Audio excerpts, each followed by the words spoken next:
OCPD wa kaunti ya MERU Ezekiel Chepkoni muthinyoru arina mukirite bunduki kuma ki mutumirio mwena unarietwa KIRIMI wa kanisa ya Jesus Winner ni ministry MERU Bishop unende adwa bunduki ethirite akina nkairwa ni mushiriko mworombite kwithira ikinyithagia kanisa ni unende na wawe kwithira akionoka nerani ndia kiario ntobo OCPD unethirite akiura kianto Ntiiya ni botigana mitugo iretia girete muthuri murioki na kulikithia OCPD wa Ntiiya ndo Ezekiel Chepkoni nombete kwa MUCINKA yumwe twajumena Bishop KIRIMI uraugita ARANEKERWE ni mushiriko mwakanjene nyume ya maromba. Timu yangu hapa tulipokea bunduki moja aina ya AK-47 kutoka kwa Bishop KIRIMI wa Jesus Winners Church hapa MERU.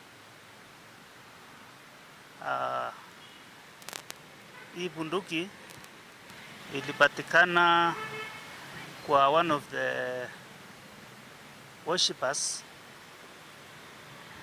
while he was preaching in his church on Sunday. Some people kengo gichiakwa chia ntomeri na chia gutomeria inchemanete na mtu utwere na bunduki njarene ciawe na ndego tomeria aringithwiro tetro Kristo ambera akareke bunduki unjarene ciakwa na uma areta na aramireta na nande na rua eje bunduki eje enjarene cia OCPD anene beto bonde ba MERU County. Kulingana na OCPD JUJU augite MUCINKA JUJU itangugi na risasi cia na juu risasi cia kawaida, which is an AK-47, and we have seen it is a bit rusty, but it's working. It seems it has been used because this thing was not in a. It seems that it has been active.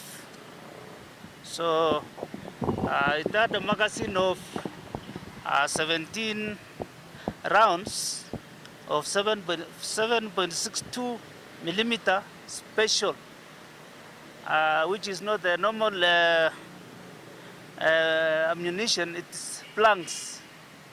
Naiba kiromba mwingi pedo bakininga ripoti kagita karabaro na nyanja na kinya mturia una mathaka jaja kutwa na watho etho akijana nkarira na iuga kwenda gwitakire bonde bare bamba kwethira bena bunduki bena sila ene irayomba kwethira ni illegal enjarene cia raia. Tafadhali ikia bunduki eu kana sila ewe nayo keri tuo bieto bia borichi.